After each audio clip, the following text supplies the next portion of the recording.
Good evening and welcome to the Pac-12 Chat Show Live here on the Voice of College Football channel. I'm Tony here as always with Tim and Chris, and we have two very special guests tonight that we're excited for. We've got Jack and Sam, better known as the former OSKI and the former Stanford Tree. Guys, welcome to the show. Hey, thanks for having us, Tony. All right. Well, hey, as we get into it here, why don't you guys introduce yourselves and tell folks a little bit about you guys and your background. We've got OSKI and the Tree. Pretty special VIP guests. You're the eldest, Jack. You should go first. Thank you, Sam. Jack, hey, you want to go first? Tell us about you. Sure thing. In the official OSKI cardigan, by the way. I know. I was saying earlier, it doesn't get to come out too often where it's a socially appropriate thing to wear around as much as it should be. So got to take advantage of it where I can. As was mentioned, I was an OSKI back in 2017 when I was at Cal.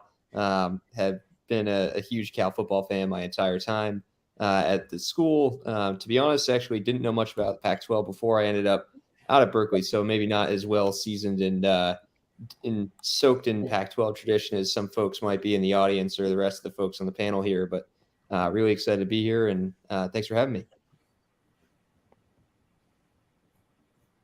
And then, so you finished at Cal, and then what did you do after Cal? Because you just finished something interesting, I understand. I did. So actually, Sam and I know each other quite well. We just finished business school together out at MIT, and I'm back personally now in the Bay Area, working at a startup, and just happy to be back out in the land of Pac-12 football once again, not dealing with late Pac-12 after dark kicks and all that good stuff on the East Coast anymore. You mean you don't like watching games till That's awesome. 2 o'clock in the morning? Well, welcome. We're glad to have you. Like I do, and my wife hates. Yeah, that makes sense. Exactly, Chris. And thank you, Tony.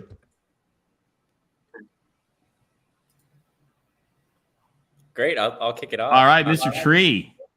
Thank you.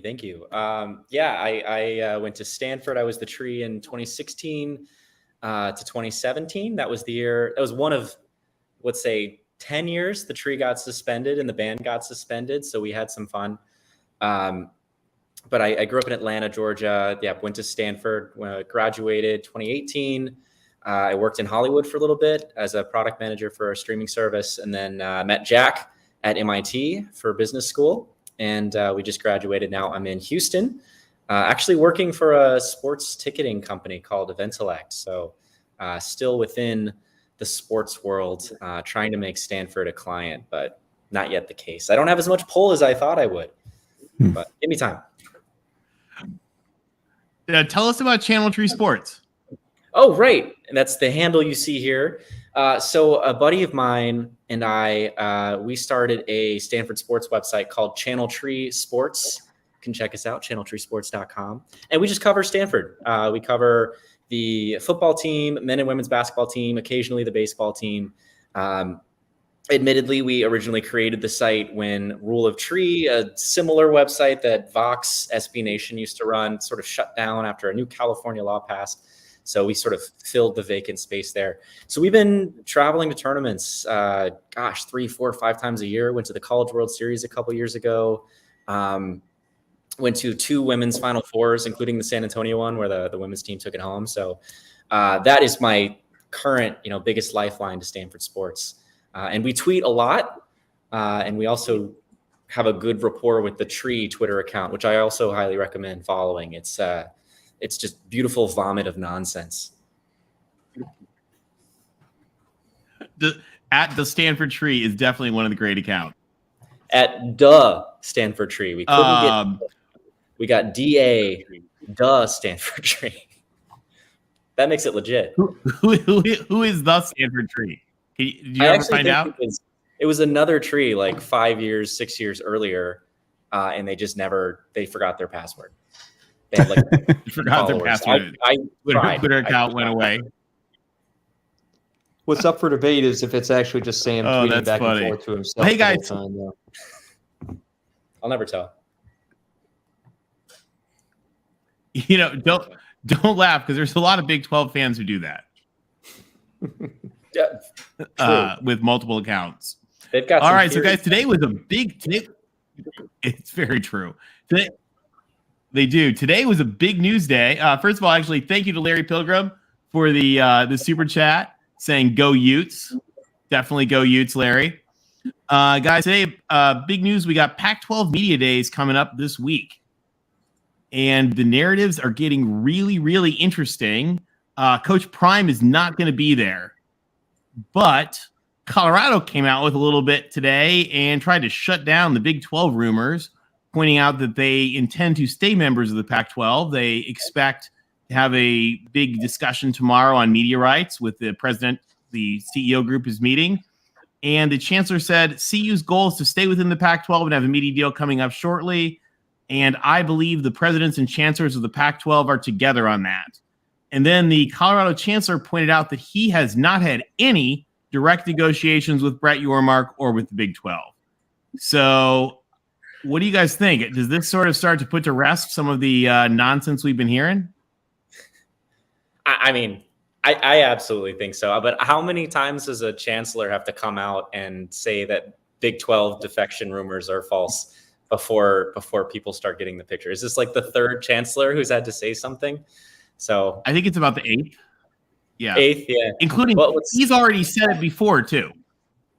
Yes, this is a repeat of an earlier statement. But I will say this: the statement says that we'll have a media deal shortly, and so that calls into question the veracity of the whole thing. What is shortly? That's what I'm saying. It's been a year. It's been a year, George. Crazy internet here tonight. It also just seems like the type of thing. Hey, what do you guys think about the? Have you guys? I don't know if you guys have seen.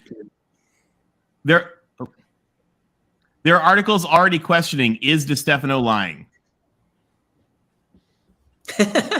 Oh, did you guys hear me? Yep. Yeah. Sorry, my internet is going haywire right now. All good. It seems like the type of thing that until it happens or until there's a media right deal, it'll be kind of continually caught in this like, will they, won't they? Everyone thinking. I feel like there's always going to be a corner of the internet that's speculating on it and wants to see it happen until something's inked. It might be a little more legally binding. Tony, what about the other big piece of news today? So go ahead, Chris. Sorry. I was going to say he can say whatever he wants to say as chancellor, but, you know, we all know it goes down at the super secret board meetings that they have every week and a half. Oh, yeah. Can't forget about those. It's true. All right. Other big news, as you guys know, Stanford's president, Mark Tessier-Levine, was part of the Pac-12's executive board. We've been saying on this show for quite some time, thanks to amazing reporting from the Stanford Daily, that we thought his days were numbered, and today they ended. So since we've got Channel 3 Sports here, what's up with the big news from Palo Alto?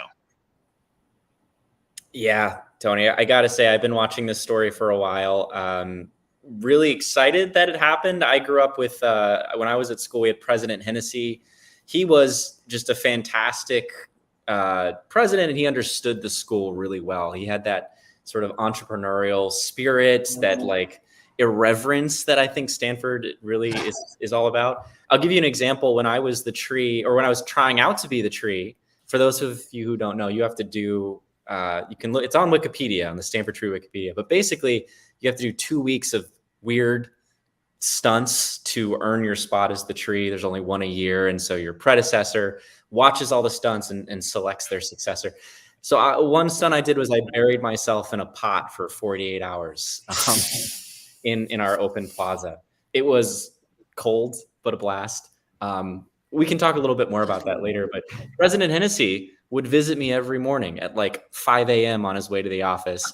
I would be like half naked, shivering, buried in a pot. People have drawn on me and my face is red from everybody just slapping me relentlessly. And he'd just stop by and say, "Sam, how's this whole thing going? Keep it up." And he'd go to his office. And he was just this really cool president who kind of got the whole spirit of Stanford. And then MTL comes in and he's just this stuffy academic. And it turns out he's not even that much of an academic because his scrutiny for academic papers was really, really loose. For those of you who haven't followed this closely, though, I think it's important to acknowledge, one, like you said, the Stanford Daily had some incredible reporting. But the initial claim that he purposefully falsified data, they found that was not the case. He wasn't purposefully misleading, but he was really lax with his research standards and lax enough to be punished. And that's what happened, what got him in the end. So I'm excited for the next era. I think the Stanford Hates Fun train is going to exit, and we're going to have a shift, a well-needed shift in vibes. So I'm pumped. It's good news. And the other piece of good news, we got a lot of Ute fans usually always in the audience. And I think this is really good news for our Ute fans. So as you guys know, and we've talked about this in the show before, the Pac-12 is run by the CEO group, which is now the 10 remaining presidents and chancellors. And of that, there's a rotating system of the very, very powerful executive committee, which is made up of the 3 senior most CEOs who haven't had the role. As you guys know, when Chancellor Chris was retiring, Bobby Robbins from Arizona skipped her to join. And now with Mark Tessier-Levine leaving, we expect that Utah President Taylor Randall is next in line, unless he somehow declines for some reason. He probably will take over that slot. And then we will be shifted to having Washington State and the Washington State president, who is the current Pac-12 chair, was formerly president of the whole NCAA. So, I mean, he's chairman of the NCAA. So he's exactly a good person to have that role. We'll have Arizona, and then we'll have Utah. Guys, I think this sets us up pretty well for the next couple of years. What do you think?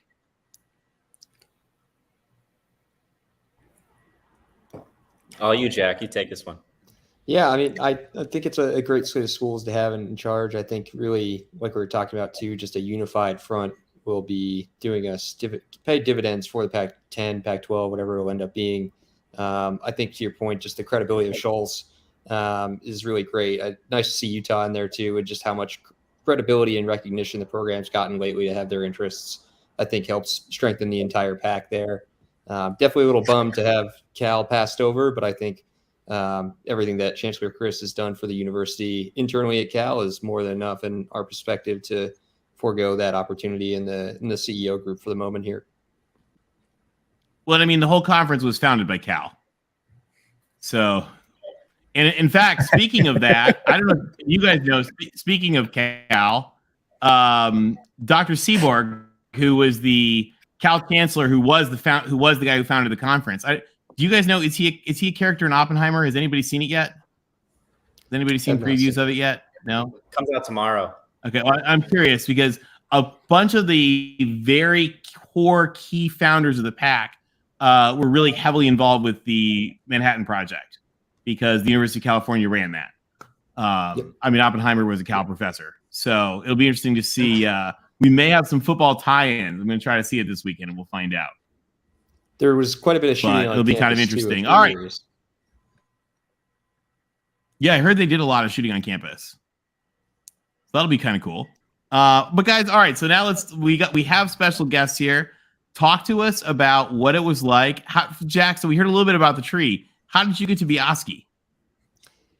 So unfortunately, I can't talk too much about this. We're not as public and open about our process as the tree is. We're not planting ourselves on campus for 48 hours, doing anything crazy like that. But I happened to know a couple of the right people and right place, right time sort of thing, and happened my way into it. But it was definitely one of the most memorable experiences I've had in my life. And I will always say that the best job I'll ever have, despite how much I may ever love a current job I'm in, it never gets better than dressing up and running around and being part of the game and the fans and everything like that.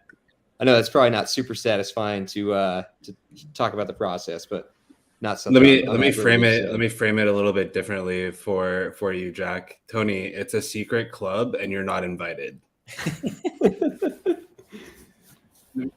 It's like a very, right? It's like a society of sorts, right? That's all right. One way to put it. Yeah.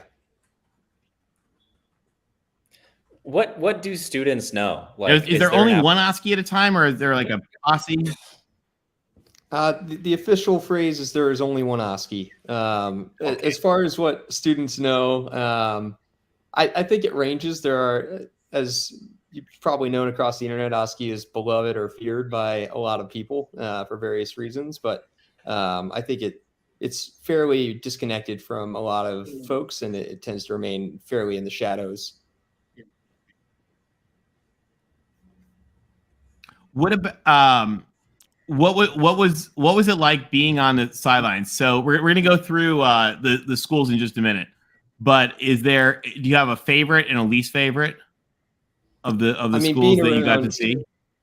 Yeah, I think for me, being around anything big game is just, there's nothing else like it. I would say either that or UCLA or SC. I think just between the California schools, there's so much energy and rivalry. Really friendship, but rivalry, I think, because everyone thinks they're so different, even though they're really more similar than they'd all would like to admit. It's such a unique atmosphere just to be involved in my opinion, and really think those are some of the most memorable ones, especially big games are, for us, I would say, pretty high stakes and high emotional commitment. And were you guys in any bowls when you were there? Did you get to go to any? Yeah, so I did not go to any bowls personally, so I missed out on that. When you were there, like egregiously bad.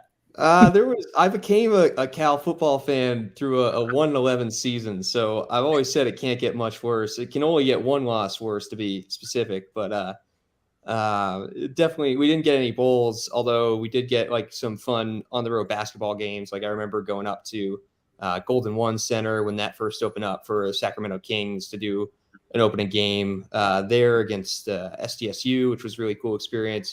I think just a lot of those types of kind of showcase or more off the beaten path experiences. Sam, I'm sure you got similar stories.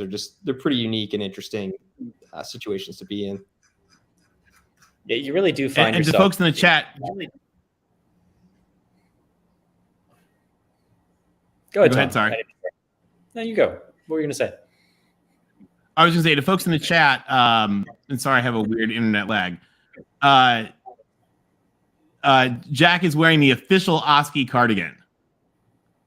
So to everybody joining us, that's pretty sweet. You got the official OSKI uniform. You do not get that very often. Hard to find. What about you, Sam? You went to some bowl games, didn't you? Yeah, so tree is a 1-year position. You get it. Typically, you become tree middle sophomore year, and you do it till middle of your junior year. Frankly, there really is only one tree. That's not like a fun little quote we throw out there. And so during that year, I mean, I calculated during football season, it was 40 hours a week of just events. You do everything the band does when you're tree. So that's football, men and women's basketball, and women's volleyball. And then anything you do on campus, any birthday party for some kid in Palo Alto, any parade, any community event. So you rack up the hours. And so you really only can handle 1 year academically. So we did go to a bowl game my year. I was the year after the Christian McCaffrey Rose Bowl.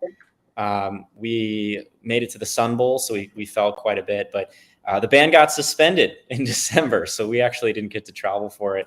With the band, I got to go to the Rose Bowl. If anybody remembers, Stanford did a FarmersOnly.com show against Iowa. We made a giant, very dumb-looking cow. I was the butt of that cow, if you're familiar. So I got up to shenanigans outside of the tree at bowl games for sure. But yeah, no, there were a lot of just fun, weird places you ended up finding yourself. I traveled with the women's basketball team on their Final Four run in 2017. And, they told us, hey guys, pack your bags. We're going to Manhattan. And we all screamed. And then they said, Kansas, Manhattan, Kansas, home of the Kansas State Wildcats. So went to Manhattan, Kansas for a couple games. We went to Lexington, Kentucky. I took all my exams from a Lexington hotel room. Went to Dallas. Those were some weird, interesting times. And then, of course, just any trip to USC when I've got fans pouring beer on me and threatening my life. It was exhilarating. Did we do that? Yeah. Sorry. Honestly, my favorite USC hatred tradition is when you guys play the national anthem and at our field or at your field, your trumpet players will put their middle finger up as they walk by us, just like the pettiest thing during the national anthem, every time without fail. It's I don't know, it's the spice of life. It's the spice of life. Is it good question from Gixer Squid asking, is the tree how is the tree selected? Is it an election? Because you plant yourself, and we heard from Jordan last year about his process. Like how does that work? We know OSKI's secret, but you guys have a little bit of a little bit more of an open process. I think the processes really reflect the spirits of the schools. OSKI's is this like gross government bureaucracy, and all of the truth behind it is buried in layers of useless bureaucrat, paperwork. Whereas the tree is something invented by students. Yeah, take that, Cal.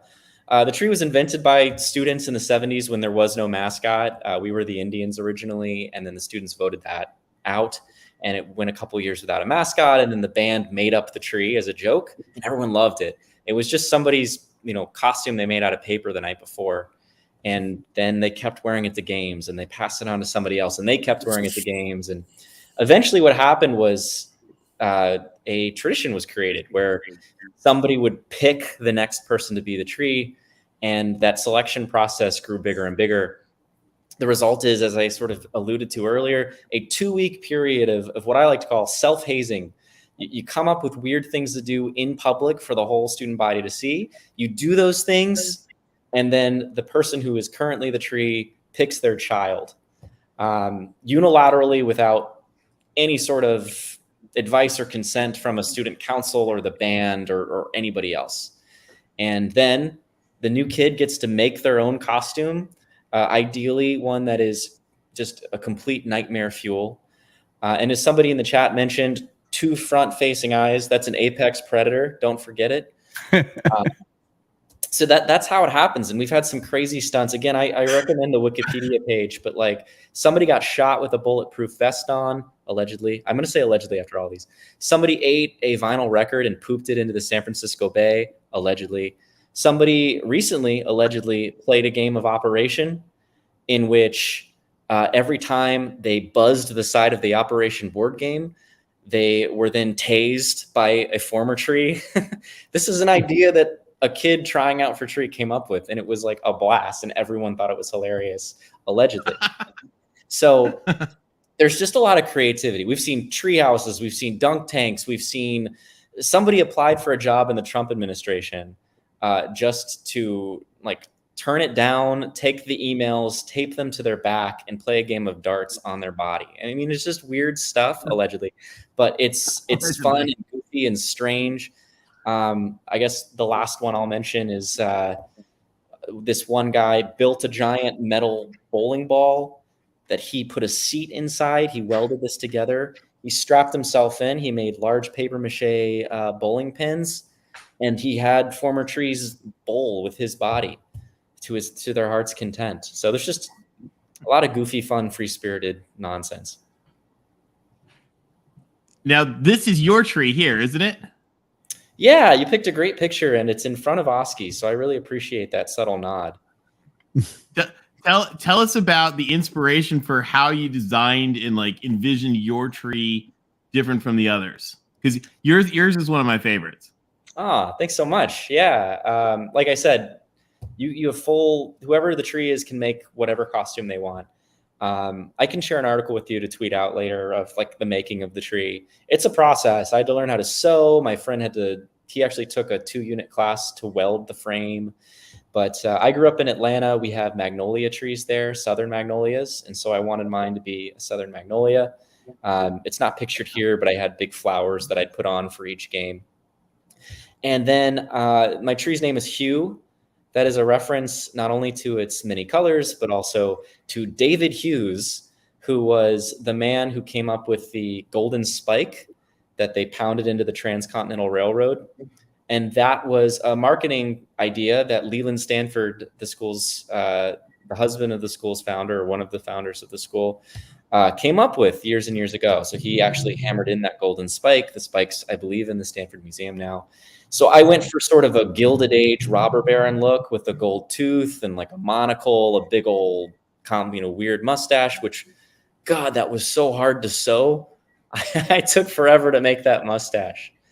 But I think my favorite part of the tree, other than, I've got concert t-shirts there. You see on the left side to the eye, you see like a big, that's actually a painting that my friend made that I chopped up and turned into a leaf. And, but my favorite piece of the tree is there's a zipper behind the teeth, and you can stick your hand into it and you can operate a big pink tongue and just go lick children, which is typically an OSKI move, terrorizing children and getting on lists, but I did it occasionally. And OSKI, tell us about your get up.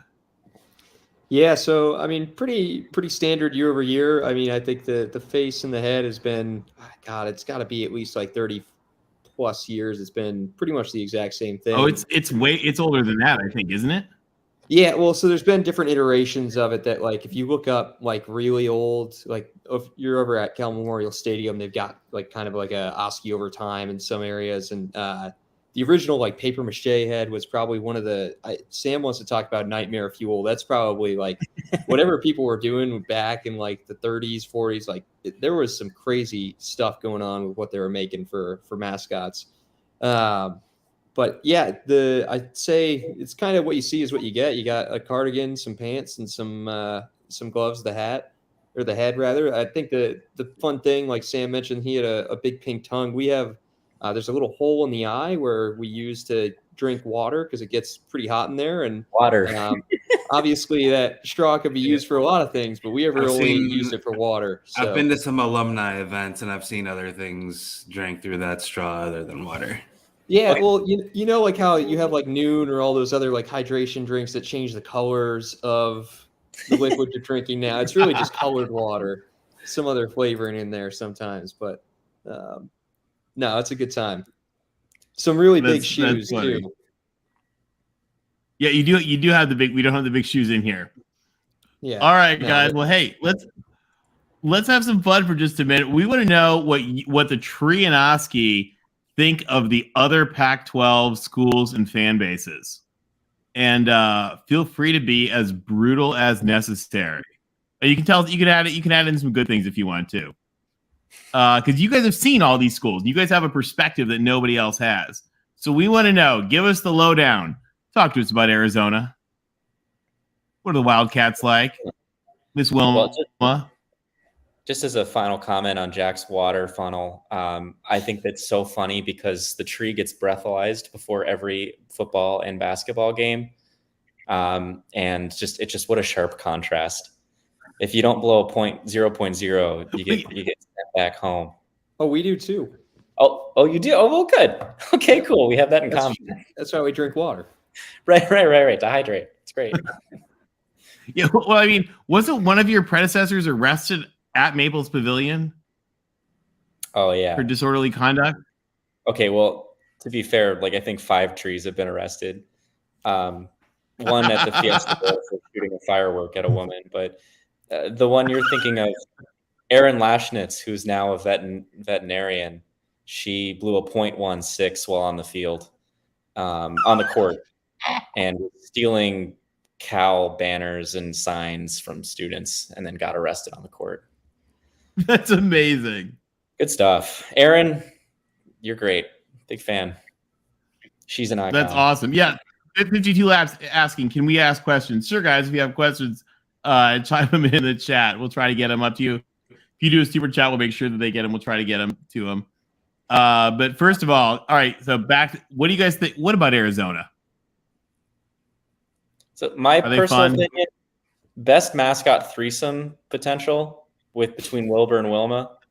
That's my first thought right off the bat. There is good potential there. Their dance team's the best in the pack. I've been to like 6 Pac-12 basketball tournaments. Their dance team is fire, other than the Stanford Dollies, of course. But and then their fan base travels for basketball like no other. They are like some of the most loud and obnoxious basketball fans I've ever had to deal with. That's my memory of them. What about you, Jack? Yeah, I would emphasize the loud and just kind of, I don't want to say crazy, but definitely like they get rowdy for sure. I don't know what it is about Arizona, the state, but between them and ASU, there's always some voodoo magic going on. So I don't know quite what their fan bases are doing, but whenever people go in town for basketball or football games, it seems like they've got something crazy that the rest of us don't quite have figured out. Little scary to me. What about ASU? Sparky is near and dear to my heart after holding up the Stanford Hates Fun banner with the previous tree, Jordan, who was on the show. And then he was after that on Wheel of Fortune. Watch Wheel of Fortune. Check him out. Did he win? I didn't see the episode.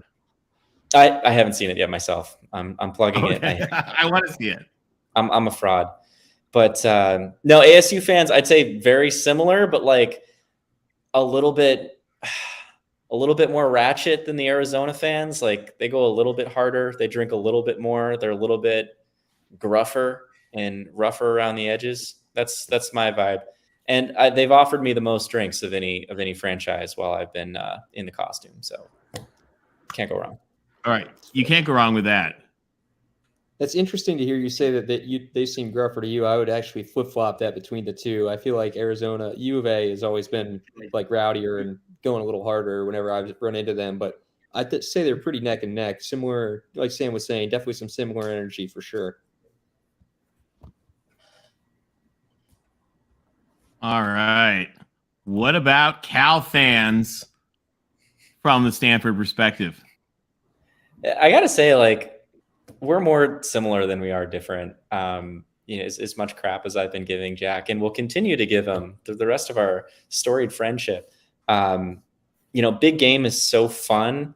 Stanford has like a musical, a 2.5-hour original musical we write every single year, just trashing Berkeley. And I was in it my senior year. I played OSKI the Bear in it. The fun irony of it. There's so much pageantry in Big Game Week. It is such a blast. But at the end of the day, the students at Cal and the students at Stanford are, basically the same. And so, I mean, maybe fewer chandeliers at their tailgate, but like that's sort of the under the hood belief about Cal. What do you think, Jack? I think I'm sorry, go ahead. Oh, no. You're good, Tony. Go for it. I was going to say that's one of the really neat things I think about the Pac-12 is that everyone's in, except for Colorado and Utah, who are sort of forced together. Everyone else is in pairs of rivals, and as much as they are your arch rival, all of the pairs have a lot in common. Great point. And it's why I always refer to UCLA sometimes as our partners in crime. There are nemesis. They're more of like a nemesis than like a hated enemy, except for that week when they are a hated enemy. But in general, like you have a lot in common. They really are kind of a nemesis. Well, we got a question here from NorCal Matt. NorCal Matt, thanks for helping support Mark and the channel. He wants to know, as it pops up, have you lived up to the 1986 band? My dad dragged me to the 86 Big Game just to see what they would do. Of course, Cal won. Is the 86 band in? I don't have specific memories of the 86 band. I was -9 years old. But I will say this, like, I have opinions about where the band has gone in the last 5 years. I think it's gotten frustratingly tame and saddled with bureaucracy and sort of this liability culture that's affecting all colleges. I don't want to just like wave the "it was better in my day" flag, but like it does seem like there have been some significant changes. But since 1986, the Stanford band has done some awesome things. They did a field show at BYU where at the time, President Hennessy, that same president I mentioned earlier, his son dressed up as a groom and proposed to 5 brides on the field. And we talked about the sacred bond between a man and a woman and another woman and another woman. The polygamy show infamously got us banned from BYU. The Stanford band drove down to LA in the 90s during O.J. Simpson's trial and played the song She's Not There outside of the courthouse for 24 hours straight. Which, wow, bold. In 2000 and in 2016, I mean, the Iowa FarmersOnly.com field show made Iowans so mad that a state senator proposed a bill that said Stanford must apologize for their halftime show or else we will never work with them academically again. So I would say, like, 90s, 2000s, 2010s, we've lived up to the band's like spirit and hopefully like the 1986 band's standard to some extent. When I think was a freshman, I think it was a couple of years after the OJ thing, and you guys actually, I don't know where they found that many white Ford Broncos, but it was when Stanford Stadium still had a track around it, and they just spent the entire halftime circling the track with white Ford Broncos chasing each other around the Stanford Stadium track. Never forget. Yeah. It's an interesting dynamic that, like, USC fans have with the Stanford band. Right, I don't know if you guys know this. Rice introduced themselves as in the Coliseum performing during the performance as saying, they call themselves the Mob, the Marching Owl Band, and they said, "We're just like the Stanford band, but with a little bit of class." Oh, sure. And we That's laugh. not too hard. Yeah. What about moving on just a little bit here? What about Colorado? Did you guys both had Colorado in the conference when you were there? Yep. Did you meet Ralphie? Did meet Ralphie, which was a pretty cool experience. I mean, that thing, it's just, I think that's one of the coolest things to still have live mascots, especially, I mean, Dubs is cool, but when you have a real live animal of that size, it's pretty wild to see. We have a live tree also, so. Yeah, Separate. But they're pretty. I think Colorado is pretty fun. I think a lot of the people I know who went there ended up being like California kids who were just kind of going away, and they partied pretty hard, less so with alcohol and more so with other stuff, in my understanding. But Water. they're it's pretty cool. I mean, pretty fun place. I think that beautiful spot too. Actually, one of my favorite Pac-12 stadiums. That anecdotally as well, just with the Flatirons right there. It's a fun spot. Yeah, love Colorado. Ralphie's great. Would ride to extinction if I was allowed. Yeah, I think SCO Buffs is second place, only to Go Beavs for Pac-12 slogans. Big fan of their marching band too. They sound real good. Nice. That's what I got. What about the Ducks? I don't have much love for Oregon fans, to be honest. They tried to steal our coach. They're pretty nasty up in that stadium. I'll respect that they make a hell of a home field advantage for themselves, and I think Daddy Phil Knight's wallet makes their life look pretty good in terms of their apparel and their team, especially in the NIL era. But I feel a pretty big rivalry with them just internally. I know that it's been probably a little one way on a scoreboard, but I would say definitely not too much love between Cal and Oregon fans, in my opinion. Yeah, I'd say Oregon fans are pretty trashy, and I would apologize on their behalf if I had gone to Oregon, but I didn't, so I can just make fun of them. Here's the thing: Stanford tends to beat Oregon whenever they're good, and they tend to beat us whenever they're good, and it's a good relationship in that sense. It's a wonderful, toxic, almost Stockholm syndrome type relationship. I think my biggest gripe, though, is I think the people who are the Duck mascots, they take themselves a little too seriously. And it's like, you're a mascot. I know you're a good one, but you're just a copyright infringement of Disney. Let's be honest. And then secondly, I don't know if you've seen their campus, but like they spent $2 whole on the academic campus and 80 trillion, countries' GDPs on the athletic campus. And it is such a gross mismanagement of like the mission of a university that it's kind of vomit inducing. So that's my take. Also, their Twitter's lackluster. Tim, what do you think about the Ducks? Fans, it's annoying. I'm trying to behave. Yeah, there's but no good That's about present. as duck as you can get right there. I'm not saying a word. Go for it, Tim. Let the hate flow through you. It's I great. think he nailed it very apropos that where their money goes is clearly to help the student athlete, the athlete, not the student athlete part of that. I'd love to see the work they've done on the campus. So they always tell us how beautiful it is up there, but that's not what I hear. So. All right. On another note, very different. What do we think about the Beavs? Let's go Beavs. Go Beaver. Go Beavs. Go Beavs. Is there anyone who doesn't like the Beavs on some They're level? great. I think they're hard not Did to you guys like. Did you guys get to meet Benny and Bernice? I have not, unfortunately. I haven't had the pleasure. So if anyone's out there listening who can make an introduction, would love to be introduced when they come down to Memorial Stadium this year. But I think to your point of anyone not liking them, at least for me, when I was at Cal, they went through such a tough run of coaching and just outcomes in all their games that it was hard not to root for them in some sense. For a while they had the beveled field, which was really cool. One of like the nice holdouts of college football where you can kind of get a different dynamic going, which is cool to see. But they always seemed like real nice folk whenever I'd go up to Corvallis for a game here and there, and they're just all really, really nice people. Yeah, I agree. They're just wonderful. It's just hard not to like them. And when we were there, they were particularly bad, so they weren't a threat. But even still, like even if I were the Tree now and we played a very tough Oregon State this year, I still think I'd like them. They just seem like good people. It's a program that's been down on its luck and deserves like a chance. And they ran 27 rush plays in a row and came back 3 touchdowns to beat Oregon, or was it Washington? It was an incredible Oregon. What an amazing performance last year.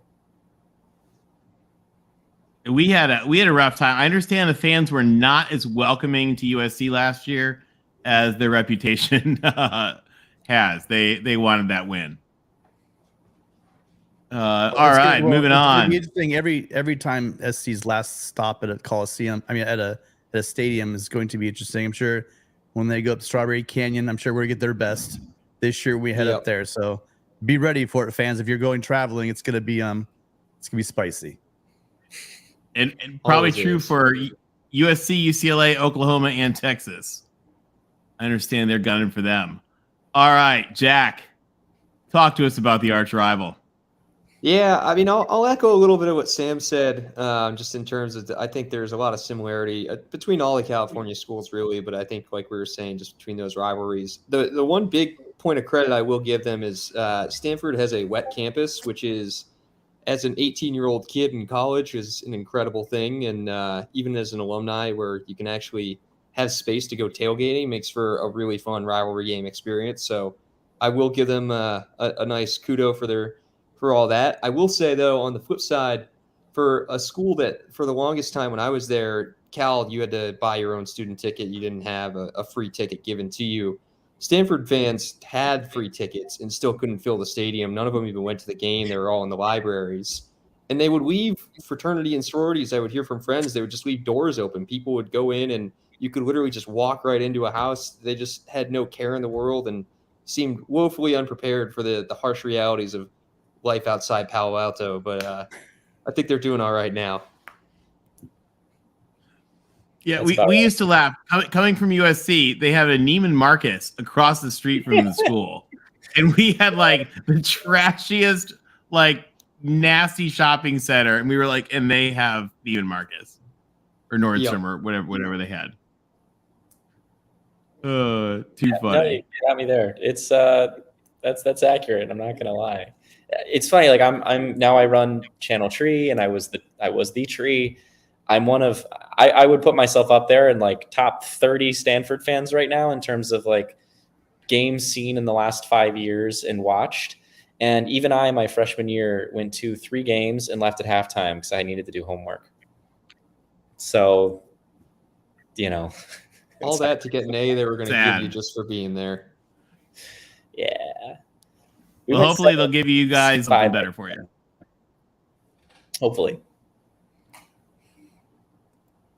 All right. Now it starts to get fun. Talk to us about the Bruins. Baby Bruin. I mean, I think UCLA is always an interesting rivalry because people seem to forget they were not the flagship University of California school. I knew you were going to say that. I think there's always a little bit of interesting rivalry there because of that. And I will never not mention it, as Sam kind of mentioned. He's probably heard me say this a million times. But otherwise, though, I think pretty good. We tend to like UCLA more than USC for sure.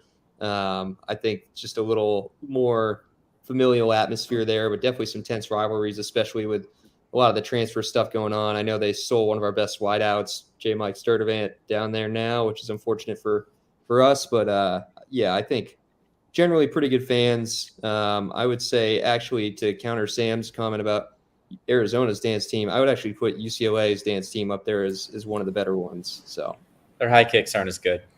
I said it. Point your toes. Not as good as the Dollies. Not as well. Nobody's good as the Dollies. The Dollies. Yeah.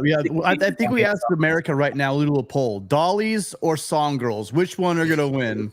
I'm guessing they're coming down on our side. So you graduate every fake canoe racer in the country, and so you're going to have like 8 times the populace in this poll. Just gonna tell you, it's not even close. I've seen those Dollies up close, and it's not a good sight. That's all I'm gonna say. Tim, I think Tim, you take that back. If I'm gonna take the gloves off, no, it's Tim, brutal. So I'm talking about dance. We're talking about dance here. Tim, I think the better response you could have had was mentioning that when he listed that he was in the top 30 of Stanford fans right now, and he left the game early, if 30 was where the list ended. Very true. You guys would not believe. I mean, go ahead. Wait, no, go ahead. We wouldn't believe what? Oh, just how interesting it is, how hard it is to get some people to care about sports on campus, or how hard it was. I can't speak for the kids now. To be fair, that came from a UCLA fan, and we get plenty of crap about how we can't fill our stadium either. Yeah, fair enough. But your stadium's 90,000. Ours is 50,000. It's also 90 minutes away, which doesn't do them any favors. Good One point. of the big hits for them for sure, I would say.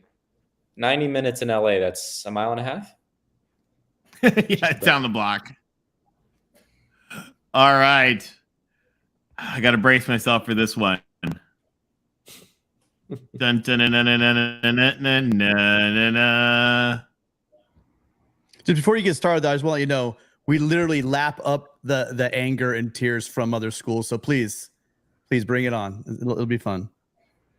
It definitely seems to be what fuels y'all. I actually We absorb it and it makes us stronger. I'll give you a quick little story actually before I get into anything. I'll let Sam go. But Cal beats SC for the first time. I think it was like 9 or 10 years. I think back in 2018, I want to say. And I was at the stadium down for the game. And after having been so long since we'd finally pulled out a victory in the series, we were super excited. And I was kind of hoping to like see a sad SC fan or two and kind of rub it in that like Clay Helton was still around. Things weren't going too great. We were feeling pretty good about ourselves.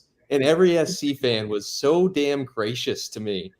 The fact that we had finally won a game, it made it even worse. So I'll let Sam share his feelings, but just to your point of the fueling the hatred, even when things don't go well for y'all, you can't even give us a little bit of something. Magnanimous even in defeat. I think that should be our slogan. Well, during the Clay Helton years, there was a lot of defeat. Like, yeah. There's also, I think, a little bit of PTSD. We didn't know what was going on. They were probably happy. They probably thought this was one loss closer to a new coach. So maybe that's why they were so giddy.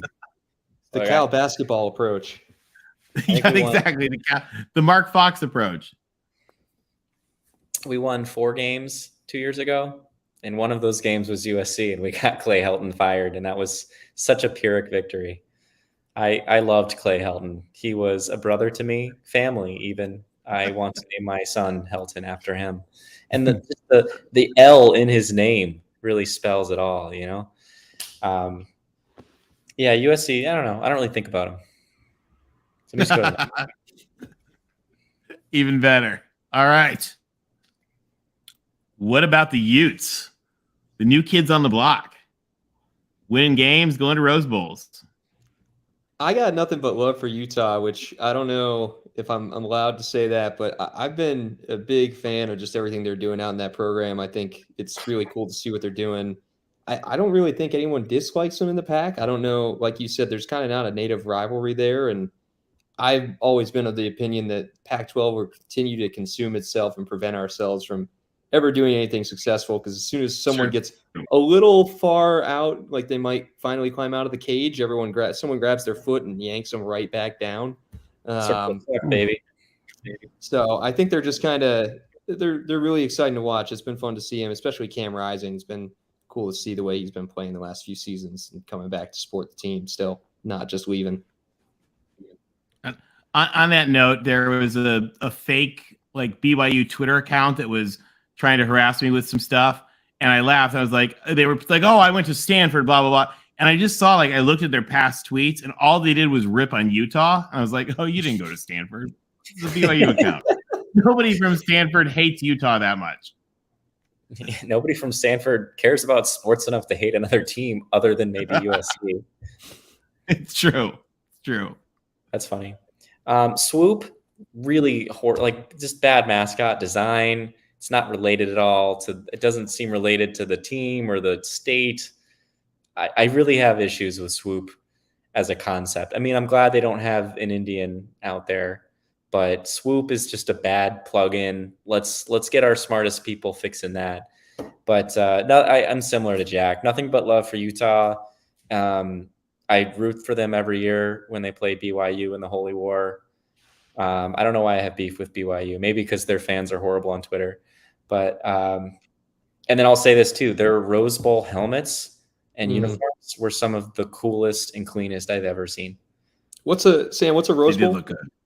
Oh, sorry, you haven't heard of one of those. Jack, since the 50s. Jack, it was before your time, maybe, I think, but it's the thing Mac Brown stole from you, and you should hate Texas for the rest of your life. Already do. Well, and actually, yeah, because you guys haven't gone. I mean, your chancellor was the Nobel Prize winning discoverer of plutonium last time you went, who might be a character in Oppenheimer. It's been a little while. On that topic, it just makes me, the only thing that really makes me sad about it is all the old Blues out there who I know will probably pass away before they get a chance to see us back there, especially with the college football playoff restructuring. But yeah, it's been a little bit. And hey, thanks. Erica Goldberg is a good friend of the show, a devout, awesome Hawkeye fan.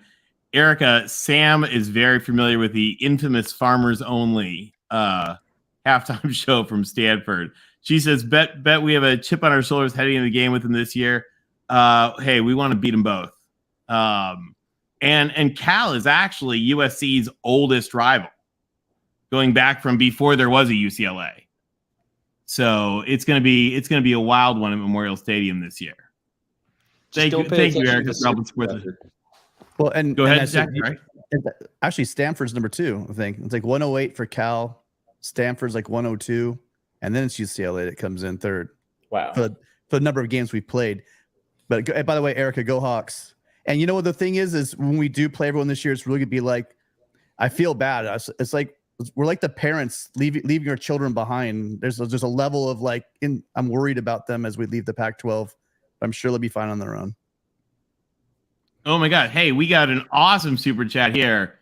Gixxer Squid, who's an awesome USC alum. Thank you so much, Gixxer Squid. This is a huge help for the channel.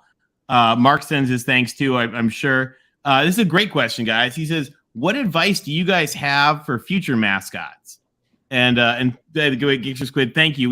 We appreciate having you in the community. And thank you for rescuing me from this parent metaphor that was so poorly constructed and thrown in my face. I'm glad we've left that in the past. I think the tree is unique in a lot of ways. To become it, you've got to thoroughly embarrass yourself. But with that embarrassment comes this really awesome sort of self-discovery. What are your boundaries? What ways what talents do you have? What ways can you be charismatic? And you can sort of define what that looks like and means through your stunts. And what you arrive at is just what is like the most uninhibited version of yourself. And I think a mascot is best when they are just unapologetically shameless, especially with the tree. And it's this drunken tornado of silly, weird, goofy dancing. It is hypnotically ugly. And, I loved embracing that spirit and finding it within myself, and then using that sort of freedom that you find to make other people feel free and willing to deconstruct reality a little bit and live in this fantasy world. So my advice to other mascots really is just, take this license to break the rules, and really run with it. And if you can do that and really stay in the moment and share that with other people, and you're going to be a great mascot. No, I think Sam put it well. I would just echo really the idea of just pushing the envelope as much as possible. Obviously, like we talked about, a lot of schools and times have changed, and not to get on a soapbox again about how different schools are now versus 5 years ago, 10 years ago, 20 years ago. But as much as you're able to kind of carve out a place of defiance in the role of your university and really capitalize on that and really bring that joy and excitement and unpredictability to students and to the athletics and to birthday parties, to whatever event you may be at, just really trying to make people enjoy and love the university a little more through your actions, and just have some serious fun with it, because it is kind of this unique hall pass to do pretty much whatever you want, have carte blanche. And even if you do something pretty crazy, no one's really going to get that mad at you, even at the school. I mean, I think pretty much every university too will have a couple alumni who will line up and foot the bill on any lawyers needed to get you out of any serious things. I know Cal always had a couple of law alumni who were willing to do pretty much anything for whatever OSKI did down at a big game. You had people willing to bail you out at a moment's notice or defend you in court. So really just find the people you can to support you, but just push the limits and really enjoy it. That's awesome. Well, hey, thank you guys. And Gixxer Squid, thank you again so much for that. We really appreciate that.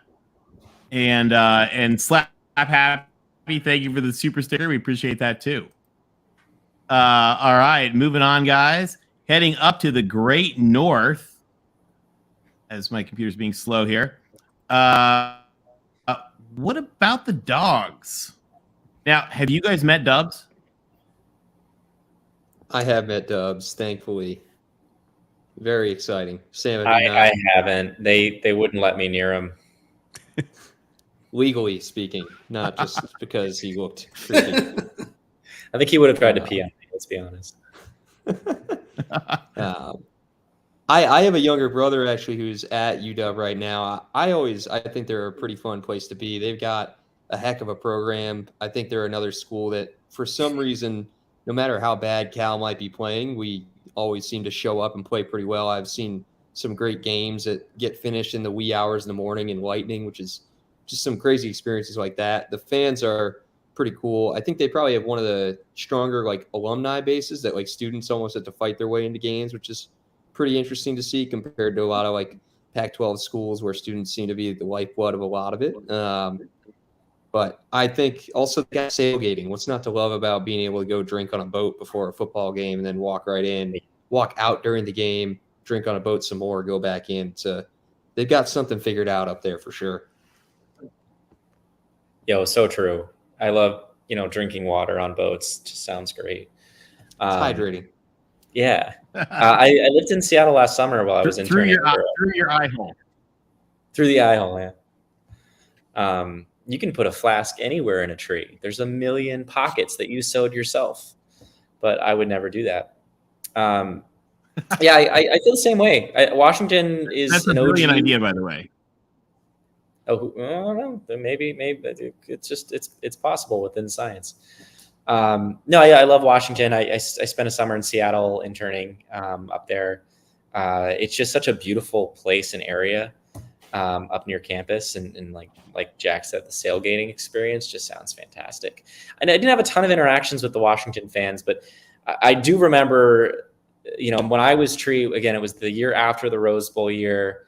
We were number 7 in the country. McCaffrey's coming back for his junior season after the Heisman was stolen from him by East Coast viewers who don't watch late television. And we lost to Washington like game 3 of the season as number 7, like 45-6. It was such a demoralizing, destructive loss. So that is a core memory for me, unfortunately. So there's still a little bad taste in my mouth from the sports world, but generally I'm a fan, and they're Smarties. That's pretty cool. Dubs is awesome. I want to meet Dubs someday. And thank you to Sergeant Pickles chiming with a bow down to Washington. All right. What about the Cougs? Another lovable team. Sam, you want to take Did this either of one, you guys or- go up to Pullman? I have not been up to the Palouse. I really always wanted to, but it never seemed to work out for my end. But I really I think they're pretty fun. I think they're pretty wild as fans too, I would say. I will say, like when I was at Cal was the Mike Leach era, and rest in peace. But that guy was probably one of my favorite coaches to watch for everything he did off the field, if not as much for what he was doing on the field. He's just got such a big persona that I think, in my mind, will forever be intertwined with Wazoo. But their fans always seemed like a pretty rowdy bunch. And I don't know what you really do up in Pullman aside from drink and watch college football. So maybe that's what they're always so excited about, why they showed up in such force and everything. But they always seemed like an all right bunch to me. Yeah, I couldn't agree more. Yeah, similarly, gosh, I love Mike Leach. He was so fun to be in the press conference rooms with and to hear him talk and lead a program. So, yeah, rest in peace to him. But, yeah, we love the Cougs. My mascot critique, I'm trying to bring those in a little bit. Elite name here, Butch T. Cougar. Butch T. Cougar. I mean, there's just so much comedy material there. I think there's a missed opportunity not to make Butch, like an elderly woman, to really like lean in on the whole cougar thing. I always thought of that when I heard that they were the Cougs. And we have a bar near Palo Alto called the Rosewood that has cougar nights on Tuesdays. So the Cougs were always on my mind. But yeah, we love them. I want to go to Pullman. I haven't been myself. I want to go to every Pac-12 stadium before Cal makes a Rose Bowl. So I only have 50 years left. Maybe more. Well, that is the bunch. We got a question for you here. Will the Stanford band have a special presentation for USC and UCLA this year? What do you guys think? Oh yeah, for leaving the big for the Midwest for the Rutgers conference. Yeah, I'm really excited for USC Rutgers games. I think those schools really fit culturally and in sort of like significance. They have the same number of college football playoff appearances since the playoffs inception. So there's just a lot in common between those schools. And frankly, to that point, UCLA and Maryland make a lot of sense. What is Maryland but Los Angeles of the East Coast? So yes, there will absolutely be a halftime show, I'm sure, about the Euclexit. I don't know how to. There's a Brexit pun in there somewhere, but I'm not sure what it's going to be, and I am not sure it's going to be as fiery as it might have been a few years ago. But at the end of the day, you've got 2 deadbeat parents leaving this wonderful family, and sometimes it's better. Well, at some point, you just got to let the kids grow up on their own. You can only do so much for a conference before you just got to let them stand on their own 2 feet. We've carried you guys for a number of years. It's time for you guys to show us what you can do on your own. No, it's a great point. That's why USC has been a national title contender every year since 2007. And that's why UCLA is the flagship program of California. I mean, they are the first school ever invented on the West Coast, I believe. So really, really exciting programs. I think of it like a mother bird. All right, we got to pushing get birds. Yeah, I'll stop. Sorry. I love it. I'm trying to behave. All right, I'm we good. got Gigs. I love this. This is a riot. This is a riot for us. Gigs or Squid has a question, actually a serious question. And Sam, I saw some of your tweets when this happened. How do you guys feel though about USC and UCLA leaving the Pac-12? Was it surprising? Is it good to get rid of? What do we think? Does the answer to your question change if we drag you along to the Big Ten? I'll answer that in two parts, I guess. I remember when this happened, I was shocked. I remember calling Sam pretty much as soon as I saw the tweets last summer, being initially freaking out about it, just not knowing what was going on.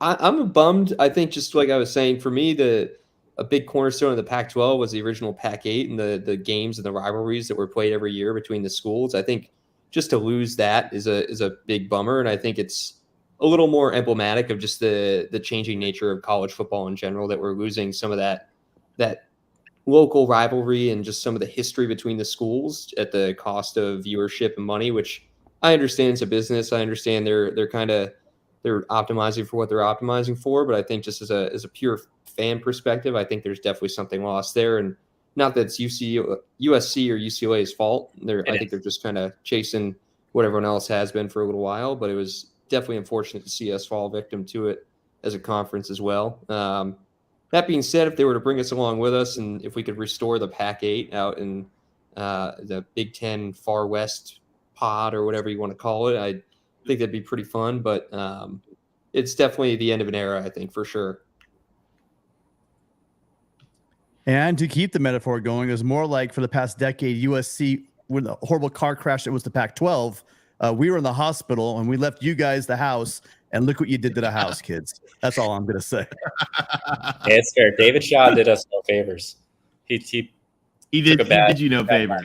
Larry Scott did us no favors. Oh my God! Don't even let me. Larry Scott did no one any favors. He did himself favors. No, he was really Larry. Tennis, guys, he was really good for tennis programs in the past. So let's not forget that. I think we did win a couple national championships in tennis. You guys probably did too. We win a national championship every year, so it's hard to keep track. 50 years running, I think. Jackson, who's a friend of the show, has a question. Sam, you didn't get to answer your UCLA. Oh, yeah, I have a lot of thoughts on this. You probably saw both. I was sending my thoughts to the current tree for them to tweet off the tree account, and then also from Channel Tree. But I think it's horrible for college football. It's a money grab from the Big Ten, and who's owned by Fox, owned basically from the media rights deal perspective, and the SEC owned by ESPN. They just want to expand with the big programs, destroy these like local rivalries that have been around for 100 years. And it's just sad. It's just sad. I mean, I think one of the things that makes college football so great is you have Washington State versus Washington, that you have some of these like smaller athletic programs getting this local rivalry that contributes to this like 100-year oral tradition and folk legend. And we are tearing that up for like a 5% increase in viewership on ESPN. I actually don't want Stanford to get pulled to the Big Ten. It's been talked about as like a package with Notre Dame. I'd love to be associated with Notre Dame. They're fun to play every year. But like at the end of the day, the only way I want to go to the Big Ten is if the entire pack does, and then they just shove us over into the West, and then the championship game between the East and the West is just the Rose Bowl game that we used to have. For me, that's like the best case scenario for realignment. But generally, kind of fun. It'd be cool. We'd preserve the Rose Bowl because its sanctity is being lost. I really hate the move. I hate Texas and Oklahoma going and bolting to the SEC. No, I don't care about, Maryland, Illinois. I grew up an Illinois fan, and I liked the Big Ten growing up. My parents both went to Illinois, and when Maryland and Rutgers joined, I was like, this doesn't make any sense, but it was done for the New York media market. And anyways, I think it's bad for the sport. I also think there's like a really clear resolution to this if like the NCAA could just become a more powerful organization and just create schedules that that don't have to be dictated by two competing media companies. But that's all I got for now. I like it. A question for Jack up there. What was it like celebrating? Well, I guess both of you guys, because it was both of you. Were you guys part of it all, or get to see it all? The celebrations of the 40th anniversary of the band is on the field. Yeah, so I was there for that, and then I mean, just seeing. I mean, there was a whole bunch of fanfare and excitement around campuses. I think just across different events that went on leading up to big game week that usually did, but I think they were particularly more loaded last year with the anniversary. I think it's one of the coolest things in college football. That whole play is just super exciting. I mean, just seeing all the fanfare around it was really cool. But being able to see people like Joe Starkey, the announcer who went through, was calling the play, seeing all the people and the players who are on the field come back for some moments on campus, talking to folks at different events, was really cool just to see all that kind of lived out for something that what seems like by the quality of video could have been shot God knows how many years ago, but really, I mean, 40 years wasn't too long. So, I mean, I thought it was great, and it was capped off with the rightful way that the 40th anniversary should have ended, which is with Cal winning over Stanford at home. So no complaints from me about that whole situation. The axe went home. Did. Stayed. I mean, his knee was down. Can we talk about it? And there were two laterals. Watching the footage, I have never been more like enraged, because like that was the origin of Pac-12 refs, right? What was Mothershed there? Yeah, they had exactly 12 brain cells operating during that game, and 2 of them left for the Big Ten, and it was just absolute nonsense. His knee was down. The videos confirmed it. I don't know why we bring this up every year. Good win for old Stanny. It's true. Hey, I know we're running on time. Do you guys have a minute? Can we throw it open to some calls for if anybody wants to call in? Yeah, sure thing. And ask questions. All right. So if you have a question for OSKI or the Tree, give us a buzz. We'll put the link in the chat right now. Let me do that real quick, and or you can just use the QR code on the screen. Let me put in the call-in link. Or Tim, is the phone on or is the phone not on? No, I wasn't. It might take a second to turn it on, but okay. Don't worry about the phone. Don't use the phone, guys. Don't use the phone. The phone's not on. Oh, we got it there. But yeah, we just put the call in the chat. If you guys have questions, Chris, if you can pass that on to a special caller. Yeah, no. If the phone's not working, then don't worry about it. I can ask by proxy. No, don't worry about it. The call's not going to go down. But I'll ask a question for OSKI while we wait to see if anybody else has some good questions. So I want to start off that I'm speaking on behalf of other Cal voices, but I think that there are a lot of people that misunderstand OSKI and his vibe. Mm-hmm. So the first part is maybe talk about that a little bit, and the second part is in terms of like the distinct march that you have, and how your hands go and whatnot. What's like what's the process behind that, and how long? Like, do you have like a boot camp, so to speak? And like it's like until you get this exactly right, you're not allowed to like go out and be mischievous and like march around. Exactly. Yeah, no. So the way you actually get picked as OSKI is they just find the kid that has the weirdest walk. That's actually how I walk every day. It's a little unfortunate because it takes me a little while to get places, but no. As far as like the nature, I mean, so OSKI, it's kind of funny. So if you ever see the sweater, there's these 2 stripes, which is kind of more like a retro thing back to when these types of cardigans were more common. You'd have a stripe for each year. So OSKI is known to be the eternal sophomore, is kind of the joke. And so it kind of has that sophomoric nature and personality, like a little bit kind of like cheeky and coy, kind of playing games, doesn't take anything too seriously, but also is like still figuring a lot of things out, like kind of the classic college sophomore is the idea behind OSKI. As far as just the walk and everything, I think that's definitely you get coached through it a little bit, I would say. It's not as bad as it looks. I think a lot of it is kind of the suit itself takes care of some of the cumbersomeness and the awkwardness to walk. And frankly, the lack of visibility that I would have just from like my eyes down was hard to see, which is why depending on like people try and hand you a baby sometimes for a photo. And one of the last things you want, Sam and I can attest to this because we did some moonlighting while MIT and the beaver mascot there. And it's very difficult to see just about anything. You don't want to be holding someone's precious child. All that to say that awkwardness of the suit making it hard to see kind of actually makes it more intuitive to almost step oddly like that, where you're kind of tiptoeing around just so you actually know where you're going and not wandering yourself off a cliff or a staircase or something like that on accident. But all right, we have a couple callers. We've got Gixer Squid. Hey, thanks for helping support the show tonight, and welcome. You are on with OSKI in the Tree.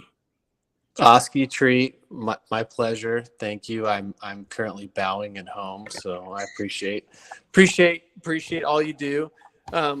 Quick question, just to follow up. I know earlier we asked like what the selection process was, but selfishly, as student body president, class president, I want to know what inspired you to apply for this role, because it's just a unique position. So I just want to know what invoked you to want to serve and do this, because here you are today. We got Tony, we got Tim, and you're up for ridicule. You're up for inspiration, trimming trees. I just want to know what inspired you to want to do this. It's a great question. I think I didn't quite know everything about the tree when I had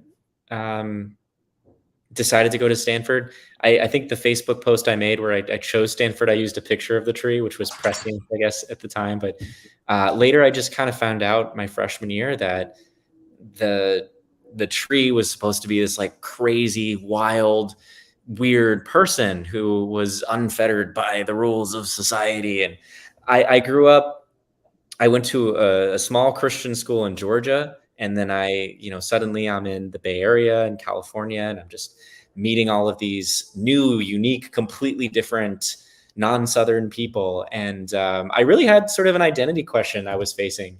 I know this is like maybe not the answer you expected. Hey, real quick, Tony knows me a little bit. As someone that went to a small Christian school, it resonates with me. So continue, please. Yeah, I mean, there's just something about going to a place with just an insanely different group of people, people from other countries, people who are similar to you academically, but completely different from you socially and in their beliefs and in their practices and their religions. It was just interesting, and it was a culture shock. And so I was really just trying to figure out who I was. And in that exploration, I always kept coming up against my own like rules that I had created, when I was younger. And the tree really attracted me was attractive to me because it was this opportunity to like say, hey, you know what, all those rules I have, let's screw them. And let's just see what it's like to live completely freely and have, as I said earlier, like this license to do whatever. To be irreverent, to fight authority, and to be ridiculous. And also, I was like a really horrible theater kid. So those two things came hand in hand. And so Tree just made sense to me. I think that the most memorable part of that whole response to me was where Sam said he would found trees attractive. I think for me, I would say I was... Dendrophile. Yeah. So I went to Cal, and like with how big of a school it was, definitely felt like kind of like a little lost in the sea of students and just people. I had been in like decently sized schools before, but I think just going to a large university, like anything like that, you definitely get thrown for a loop a little bit. And I had always been like involved in a school, either on like an athletic team or something. I definitely couldn't cut it at a D1 athletic level, and really wanted to be part of Cal still. That was something I kind of always had in the back of my mind of like, maybe I can try and figure out how to walk on like the cross country team or something, was something I had in my head my freshman year. didn't work out, wasn't going to be a thing, but and just kind of kept wanting to be around Berkeley more and more and have some connection to it beyond just graduating and being part of a couple clubs or organizations here or there. And I always had this deep connection to Cal football, and just being a football fan growing up, it really started to build my appreciation for the university. And I think just the mascot I saw as like a way to really deepen that connection to the school and kind of be a facilitator for how other people saw the school as well, and to share my love and appreciation for it with others, I think is something that like you'll universally find with mascots. Like, we're all a little weird. We all, like Sam were saying, I wasn't quite a theater kid, but you definitely get to do a lot of acting and playing around. You can't take anything too seriously. And I think that was a nice release from however serious you wanted to be about your recruiting, your academics, whatever else you were doing in school. It was licensed to just do whatever the heck you wanted and to have a good time. And that's what that the expectation was that, which was a very freeing in a certain way. So I think for me, it was just really being drawn to that freedom, and also just that connection to be a deeper part of the university and be part of what people think about when they think of schools so often. Well, thank you both sincerely. Channel Tree, I encourage you, continue doing what you're doing. Jack, continue doing what you're doing.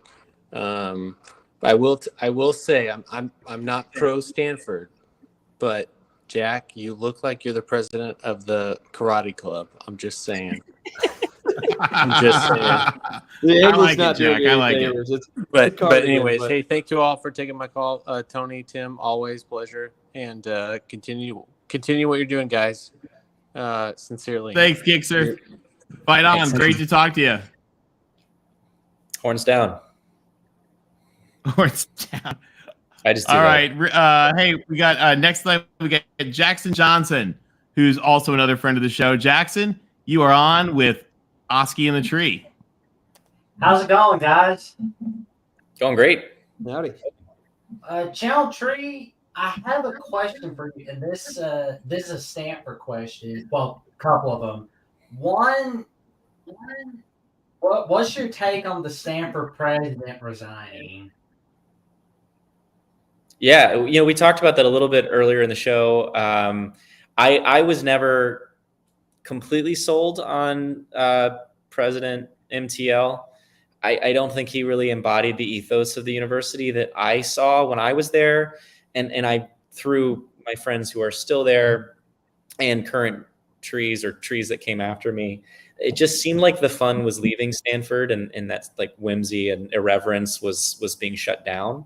So I hope this ushers in a new era. I see it as like a really nice opportunity to reset and to like revive the health of the culture at Stanford. And another question I got for you, Channel Tree, is the Troy Taylor hire. Is it going to be a continuation of the Jim Harbaugh, David Shaw era where you're like winning? Or is it going to be back to the Buddy Tevens, Walt Harris era? Yeah, it's a good question. I hope we win some games. I think it was right to move off David Shaw. He, I think, just grew complacent and stopped caring about recruiting. And to me, that's proven in a year in which we got, I think, 22 3-star recruits and 6 4-star recruits, like all within 2 weeks this summer with Troy Taylor, an unproven coach. So, I think David Shaw was slipping and was becoming complacent. So I'm excited to have Troy in the first place. How do I think he's going to do? Hard to say, but I'll say this. He doesn't run a, trenches first, run it up the middle, or this is a chant we used to do in the band. Up the middle, pass, punt. That's David Shaw's offense. That is David Shaw's offense. So Troy Taylor's complicated West Coast air raid vibes about him, and I'm excited to see something different. If it fails miserably, it will be a more enjoyable failure than the absolute fizzle I've seen the last 3 years.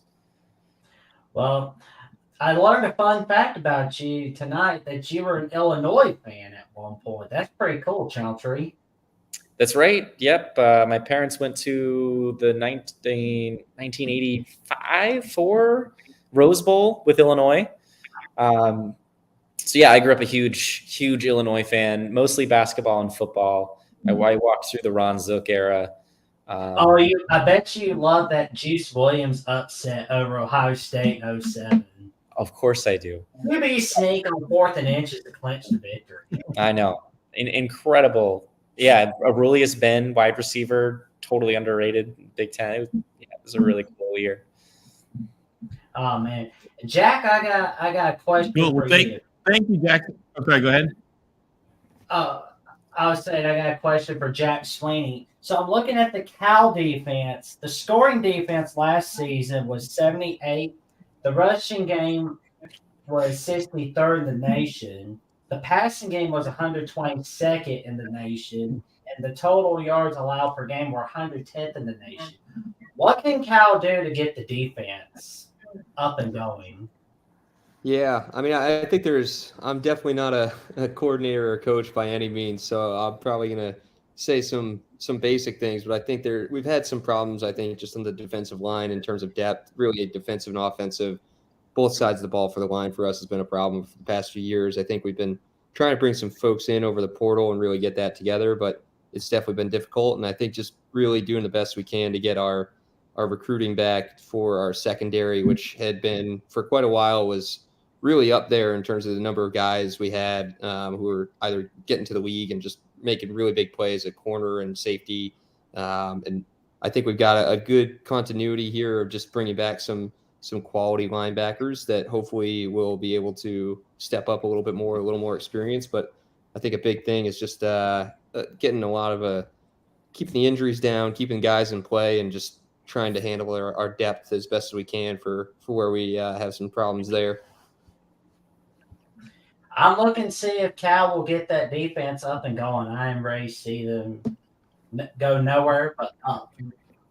That's all. Me too. That's the only way, go up. And you were talking a little bit about like the last time you guys went to the Rose Bowl. That was in the 1958 season, but you lost in 59. But the last time you won the Rose Bowl was the 1938 Rose Bowl, where you beat this team, Alabama, from 1937. And you shared national championship with Pittsburgh. Incredible. But that was your second ever Rose Bowl win. Your first ever Rose Bowl win in California was the 1920 Rose Bowl against Ohio State from the 1919 season. More than 100 years ago. You'll be back. You'll be back. Yeah. We'll see what happens. If you thought Matt Brown screwed you over in the 04 season, wait until there was a playoff era. Y'all would have gotten screwed out of a playoff spot for sure. We've got a new dad next. Anything else, Jackson? I want to ask Channel Tree and Jack Sweeney two quick questions. One, what's it going to be like seeing USC and UCLA for the final time for the foreseeable future? And secondly, for those who want to talk about Cal and Stanford, where can everybody find you? I would say bittersweet to your first question. Love to hate them, hate to see them go. As far as where to find me, I'm not really online. I've got a LinkedIn. That's about it. So if you can find me there with my ambiguous Irish name, good luck. But otherwise, not too much for me. Sam takes all my PR requests. That's right. You know what? I will happily dox him on my Twitter if you're interested. Channel Tree's sports website. We cover Stanford. We're mostly on Twitter. We also post our articles to Reddit and Facebook, but that's like a Stanford Reddit forum. But yeah, if you're interested in that, but I think our Twitter is probably our most interesting content and most consistent. Excited to play USC and UCLA one last time. It is bittersweet. The Pac's better when we're all together, and it's just a shame that they're going to get $20 million more a year, $10 million more in expenses, so net $10 million each a year to play Iowa on national television. That was on purpose. I picked Iowa on purpose. Yeah, no, I mean it's just that's all. Well, there's always going to be the band is all over the field from the Cal Stanford rivalry. So thank you, Jackson. Thanks, Jackson. Thank you for having me on the Pac-12 chat show, and I am looking forward to reading some more Stanford stuff to pick my brain from Channel Tree. Please do. Hey, they're smart folks. You should. Thank you. Plan to. All right. Thank you. Tony, please tell me, Tony, that the new dad is not Jeffrey. Is that? Just tell me that right now. No, we have three more quick callers because I know we're longer than we expected. We have three more great folks. The first one, I want to give a shout out to friend of the show and devout Husky, Sergeant Pickles. Go Dogs! And just found out today, and he announced it on Twitter, so we're gonna say it here. New twins are on the way. Congrats, Dad. Wow, congratulations, man. Yeah, I'm congrats. gonna have 3 kids, Congrats. 2.5 and younger. It's gonna be quite the experience. So, I guess I'll make it quick. You got other people lined up. What popped into mind is I remember, if everyone remembers, the famous Mike Leach, rest in peace to him. He did the mascot power ranking brawl showdown where who would beat who.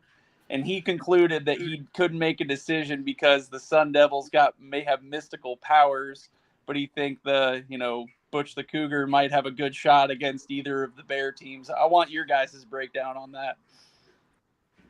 Yeah, it's an all-time press conference soundbite. I love it so much.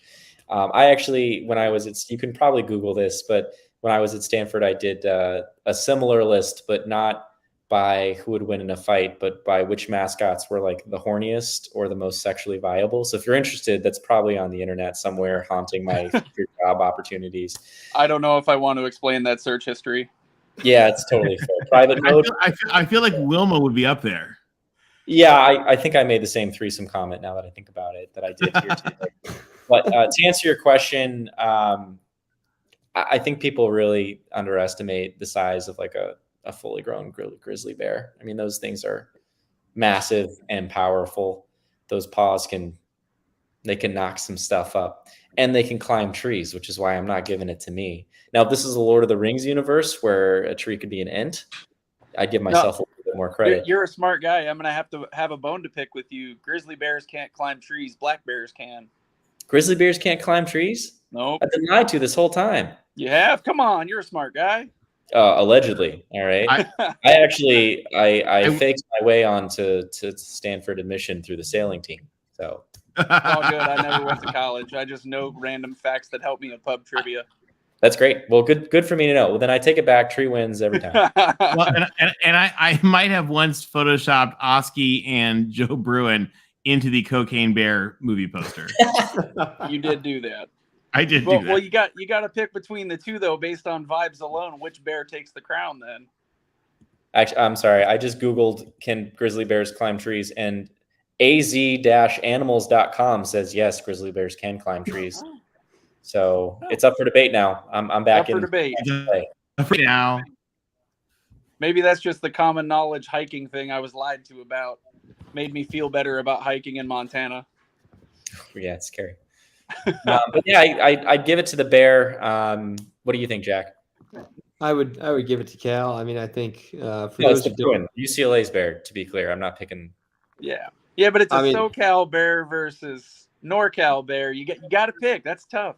I don't know. I mean, you gotta, if you Google what a Bruin is, I think there's a fundamental difference there that will sway the favor of how the energy might be going in that fight. Gotcha. I don't know what I can say on here or can't say, but for folks who are interested, give a nice Google.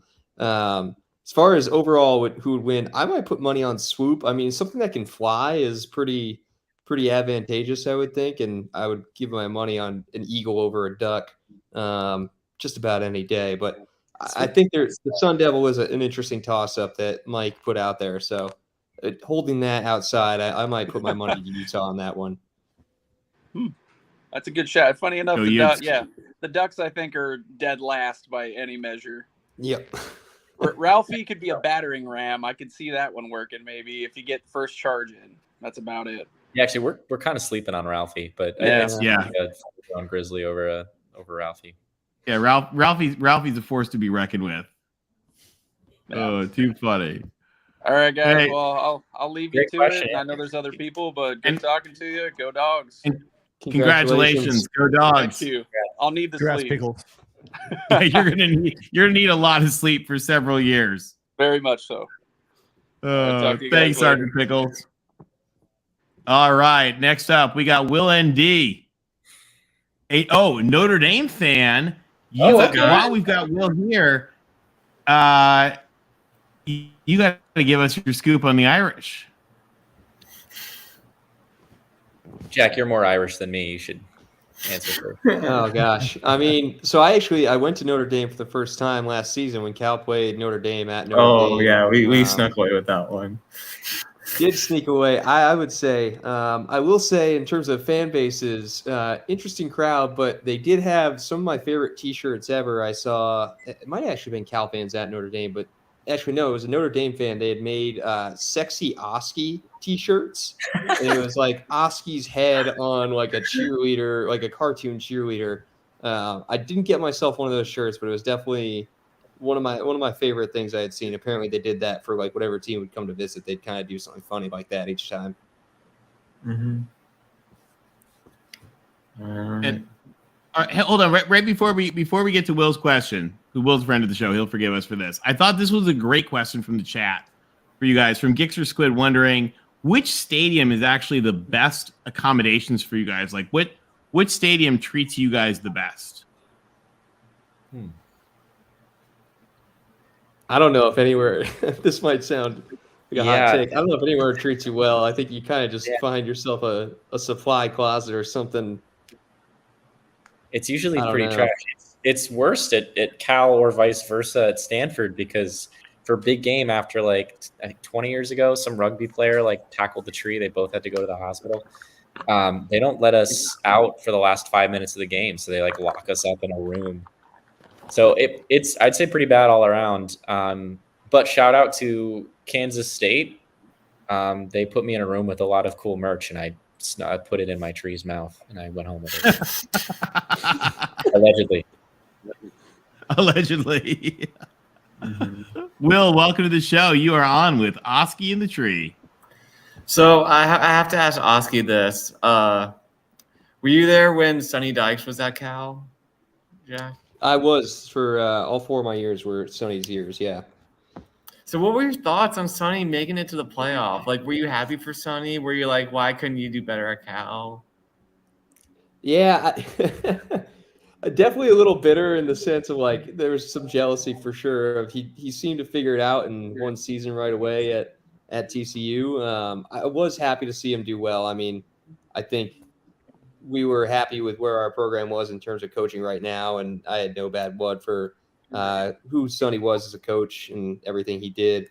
I will say I think there was a lot of really a really incredible foundation that he unlocked, but I think Gary Patterson had built over the years with just everything that he had been putting into TCU in terms of the recruiting and the defense and everything that he had built in there, that Sonny really brought another level to with the offense. But it was definitely a little, for sure, bittersweet to anyone to see a team get all the way that far. And meanwhile, when Sonny was our head coach for his first year, he went 1-11. So, bit of a trade-off there. Mm-hmm. So, Mr. Tree, were you at any of the ND Stanford games? I have emotional damage from the 2015 game. I do. Yeah, so that is probably, people ask me, what is your greatest? That's probably in the top 5 most painful losses, honestly. Totally fair. People ask me best games I've ever been to or best sporting moments. Obviously, 2016 Rose Bowl, 30-0 at halftime on Iowa. I'm going to keep hammering Iowa here because as an Illinois and a Stanford fan, it's fun. But then the Notre Dame game in 2015, we win on a last-minute kick by Conrad Ukronopa. I was in the band. That was the year I joined the band, and then 2 months later I became the Tree, something like that. Oh my gosh, that was just the most electric. And I almost didn't go to the game. It was Thanksgiving. I was back with my family in Atlanta, and my dad was like, no, you got to go. This is like college experience, go. And what an incredible game. Anyways, you guys actually outnumbered us in the stadium, which was hilarious. Oh yeah. Notre Dame travels better than we can travel from our dorm rooms to the stadium. But yeah, that was an insane game. Yeah, and for those of you who don't know what we're talking about, I think in the fourth quarter there were like 6 lead changes, and including 2 last-minute drives that ended on like a 50-yard field goal. Both teams kicked field goals like with seconds left, but Stanford got the last one, and then that's what got us into the Rose Bowl, or that's what got us into the Pac-12 championship, and then to the Rose Bowl that year. Really, you want to? Oh, Tony, we lost Tony. No, I booted him out. Tony, keep going. I got rid of Tony. You guys carry on.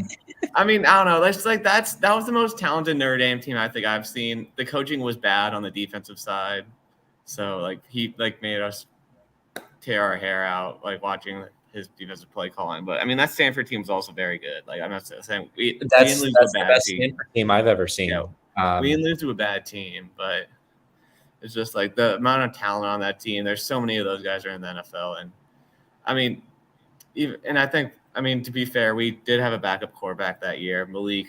I love Malik. He's one of my favorite quarterbacks. Just as a tremendous person, has his own YouTube show, so I love him. But great. Yeah, I have some attachment to that team because of the Showtime documentary they did. But yeah, so do you guys think that the coaches that you have in place, do you think Justin Wilcox can get over the hump and like be and Troy Taylor, do you guys feeling hopeful with them that you can eventually get back to where Cal was in prime Tedford and maybe back to Harbaugh and Shaw, or at least be a consistent bowl team? Well, I think the great thing is if Wilcox doesn't work out and if Troy Taylor does work out, and what would usually be a nightmare for scenario for most schools, we can just welcome Troy Taylor to come home and bring Cal back to glory very quickly there. And we'll take Mark Madsen, and it'll be a fair trade. I'm hopeful, though. I think Wilcox is a really fantastic coach. He's got the right mentality, especially for Cal. He's trying his best to build the right staff he needs, and it's definitely – we'll see what happens, but I've definitely got some good faith for him. And like I said earlier, I'm excited to see what Troy Taylor can do. I don't know what we're going to be as we exit the golden era. Transfers have absolutely decimated Stanford. I mean, I don't think before in basketball, we had never had a non-grad transfer ever until like this year. And it was kind of an unremarkable transfer, not a game changer. You know, Cal, I don't know if I'm pointing at Jack, but in my perspective, I am. You know, Cal gets a new coach and they now have 12 new players. Like, the transfer portal has created a world in which schools with no academic standards, like University of California, Berkeley, can just delete all of their players and insert an entirely new lineup. And Stanford can't do that. And it's the same on the football side. You know, USC last year, their quarterback was a transfer. Their coach was a transfer. Their 2 running backs, it was Austin from Stanford, and Travis Morgan. So your two running backs, RB1 and RB2, also transfers. Your best wide receiver, Pitt, also transfer. We're creating a world in which, you know, one, NIL, you can just throw bags of money at transfers. And then, anyways, Stanford's at a disadvantage. And you know, we've got a new NIL program that's starting that's trying to like lean on business connections and like real world training and other things that other schools might not be able to provide. Because we can't compete monetarily. So that's interesting. But like this next 5 years is going to be interesting. Like, can we compete in the transfer portal era? Can we compete in the NIL era? I think we're going to do better than most people think we're capable of. But at the end of the day, like it's just a big question mark. So I don't know. I don't know what the ceiling is. It's got to be hard finding millionaires and billionaires from Stanford. So I wish you guys luck. It's got to be hard finding millionaires and billionaires from Stanford who care about sports. Okay, all right. I think that's the tough part, and they just don't. You can't get Larry and Sergey to be like, you know what? Let's win a national championship. You'd hope, but no, they don't care. Just dipped into the endowment like you did with memorabilia when no one's looking. Hey, I'm all for pulling from the endowment. I don't understand where that money's tied up, but like, let's get this thing going. Well, I laughed during all this ridiculous, stupid, like Big 12, Pac-12 stuff. Like in the old days when the Pacific Coast Conference split apart, the UC Regents Regent Hurst, who controlled half of the media of the West Coast, and Regent Chandler, who controlled the other half, ensured that like the media end was taken care of. And so with some of this, I've been like, wow, wouldn't it be nice if Stanford could tap in Google and YouTube to like get rid of some of this? Wouldn't that be nice? Yeah. Again, like Stanford's got some really interesting alumni, but they don't care about sports, and a lot of the students don't care either. So what can you do? It's really hard to like mobilize an NIL base. Frankly, most of our donors give to the academic departments. All of the money I've given, the small amount has gone straight to the band. So, we all have our things we pick. So. That's good. It's good. It's going to a good home.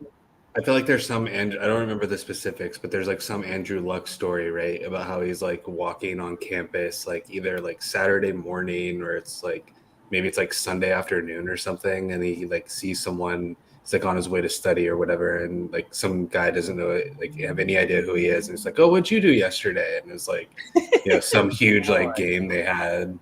Yeah, it sounds exactly right. I'm painting like a really negative picture. Like there are sports fans there, but yeah, they're super fair weather. And like, again, I left to do homework my freshman year before I became, a serious convert. But yeah, it's so, I have no idea about fair weather fans. I don't know. I have no idea what you're talking about, but yeah. Oh, just Google Clay Helton. You'll find everything you need. Clay Helton with the L. My boy, Clay Helton. Too funny. Will, anything else? No, I just think you guys are great representatives of your universities, and it was great having you on the PAC show. You guys were awesome guests, so thanks for coming on, supporting the show. Thanks, Will. Thanks for having us.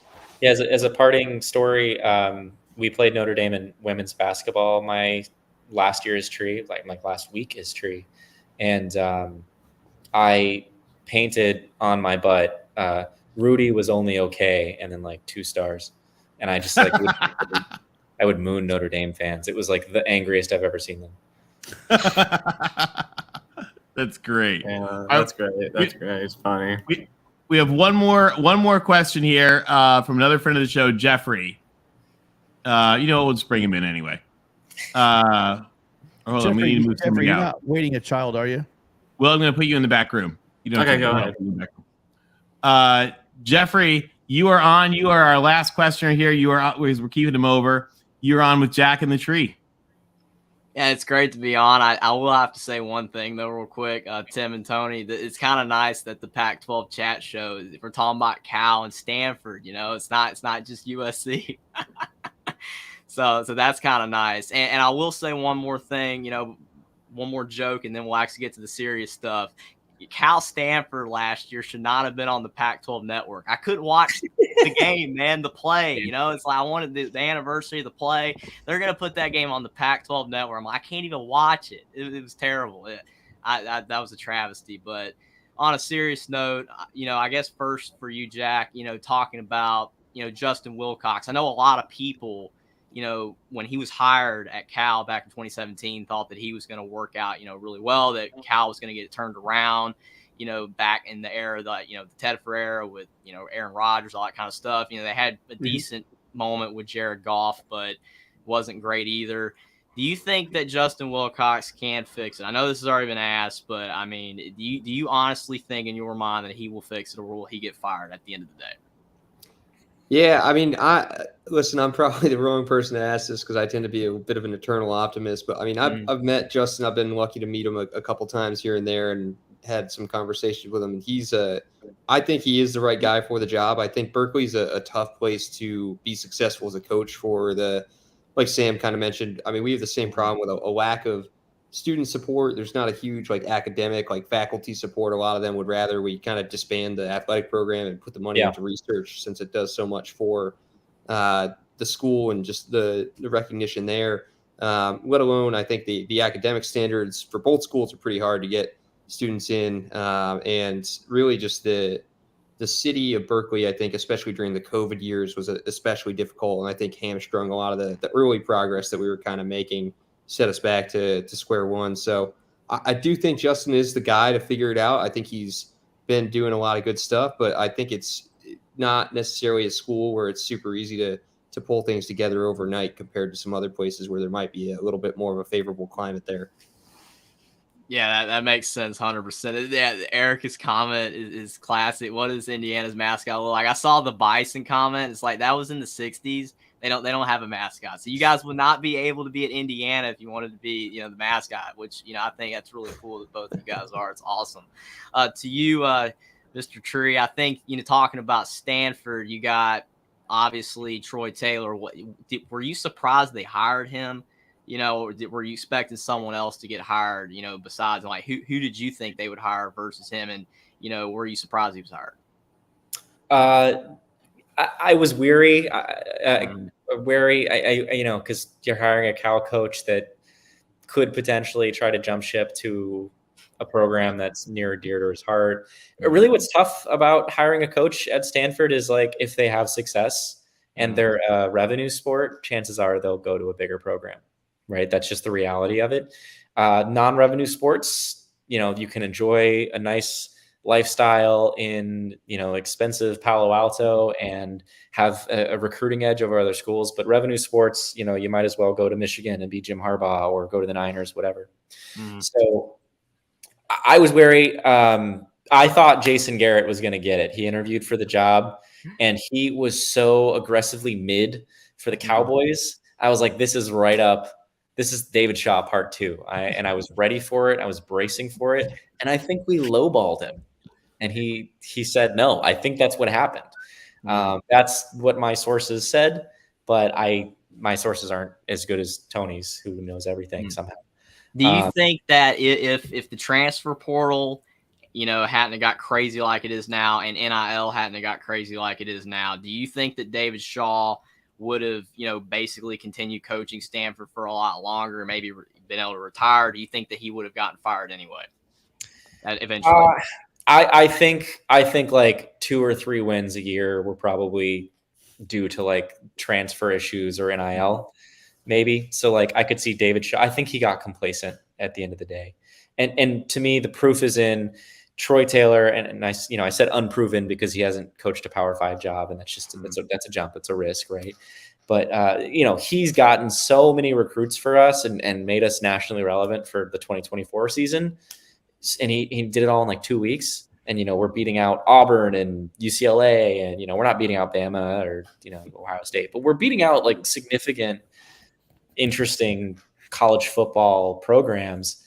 To me, that was just proof that like Shaw had not been trying the last couple of years. So I think without all of those other forces, maybe we're going 6-6 and he'd stay a couple of years more. He is, at the end of the day, the winningest coach in Stanford history. And he brought us 2 Rose Bowls, a separate Rose Bowl appearance. And at the end of the day, he's also just like a really good guy. I don't think he and I have personalities that really mesh. We're not going to go to dinner, but he's just like a good quality person. So I think he would have stuck around longer. Yeah, I was really sad to see David Shaw go. I really liked him, but it is what it is. This is the last question for both of you guys. Would you guys want Cal and Stanford to join the Big Ten? And do you guys think that they will join the Big Ten or stay in the Pac-12? Do you want me to answer it? I'm just kidding. What is your answer, Tim? Let's hear it.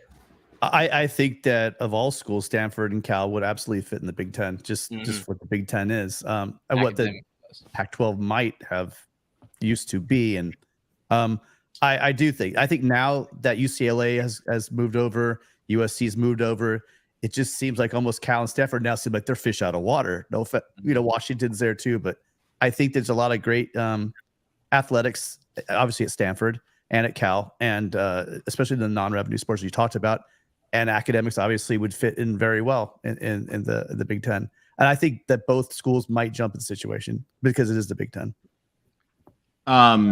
So I studied under USC's longtime president, Stephen Sample, and knew him. And he talked a lot about sports. I think he would have been very excited about the Big Ten, but I do not think he would have let Cal or Stanford out of his sight. Yeah, that makes sense. Yeah, I don't. I know what he thought about Cal and Stanford, and he wanted to beat you guys in like everything. but he would not have let you out of his sight. He would have brought you along. Well, I kind of hope they go to the Big Ten. I mean, really, at this point, since everybody's going to the Big Ten or SEC, might as well. But we didn't get your answer yet. I'm sorry. We're chiming in. We're answering Jeffrey's question, not the people that it's for. No, you're good. I would have a similar feeling about. I know I said earlier. I kind of hope we go if it does. Push comes to shove. I also think there's just with the legal entity of the UC system. I think Cal and UCLA are a little more intertwined than most folks might pay attention to. That if the opportunity does show up, there might even be less so of a if Cal wants to go, but more the fiduciary duty of the UC regents having to push them in, because it's if there is that financial outcome that is a net positive for them, it's kind of what they have to do just by their nature. And I know there's been some pressures going on in the past of trying to keep the two together, and I think it will continue to be part of what goes on behind the scenes, at least for Cal in that whole situation, should the opportunity arise. And the courts always want to see that reconciliation and save you that calamony, UCLA. So there you go. Right? I don't know what you're talking about. We don't have any money. They already get subsidized by the state. They don't need to get subsidized by the school that they call like the non-flagship, even though we're ranked higher. We'll take your money. And hey, Stanford struck gold taking a shot at a coach that coached at USD and Jim Harbaugh. So you never know. You never know what could happen. It could be the right coach. Troy Taylor, like Tony loves to say, I'm not sure you guys are going to finish there, but you guys are pulling some top recruits, guys that are on the target list for a number of programs across the country. So I think he's doing his first splash is for first look at him. It looks like it's really solid. No, I agree. Yeah. It's promising. It's more than I could have asked for. And it also, I feel like, again, is a nice reminder or indictment of the previous administration's last few years, where we were begging for a 4-win season after consecutive 3-win seasons. So yeah, I said it before, but I hope we stay. I like the Pac-12. I like the history behind it. The only way in which I want to leave is if we can have this massive Big Ten that includes all the Pac-12 and all the Big Ten, and then we just again regionalize it within. I mean, it's not the Big Ten; it's the ESPN or the Fox News conference, right? So we'll be under Fox, and then Fox makes a West division. That's the only way I'd like it, so that we get to maintain some sort of purity in the regionality of it all. If not, then screw it. Stanford, Cal, Northwestern, Vandy, Duke. Let's restart the Dandelion League from years and years ago. Or what was it? Get Wake in there. Magnolia League. Yeah. That's my red pill response. I kind of like the Dandelion League better, to be honest.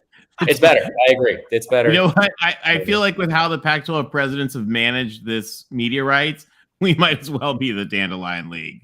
Like picking dandelions in left field. They're going to figure it out in a year. Okay. So give them some exactly.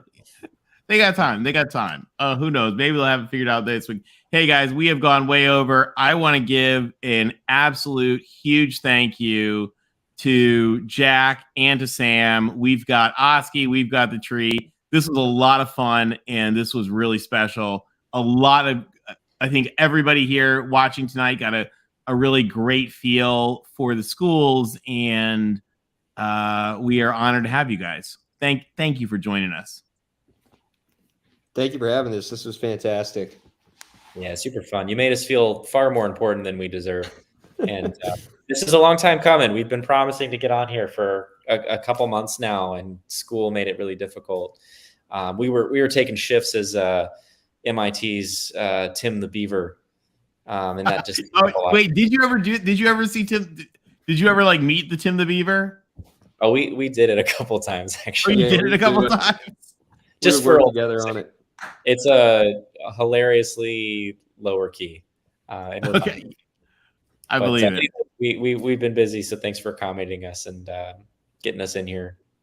Any final thoughts, everybody? No, I mean, I would just like to say that you guys are awesome. I mean, talking to you guys, I mean, it's always great to talk to, different type people in the sports world. And I mean, you guys are great representatives of your university. And I really would like to see Cal and Stanford win a lot more, whether they're in the Big Ten or in the Pac-12, for everybody, but especially you guys, because again, you guys are pretty cool. That was a lot of fun talking to you guys. Thanks so much. You're welcome. And I definitely can't wait for football season. Oh yeah. Great. Yeah, Tony, let me know. I'll hook you up with the current tree once she has a couple games under her belt. You can. That'd be fun. That'd be a third tree. We got some more OSKIs in here, Jack. That's gonna be our third tree. Well, OSKIs are secret. Trees are public knowledge. We have our names are on Wikipedia. OSKIs are stored next to the Ark of the Covenant from the Raiders of the Lost Ark. All right. Thank you guys so much, everybody. Give a round for OSKI and the tree. Thank you guys. And thank you for joining us here on the Pac-12 Chat Show. We'll see you guys next week with a breakdown for Media Days. Bye on everybody.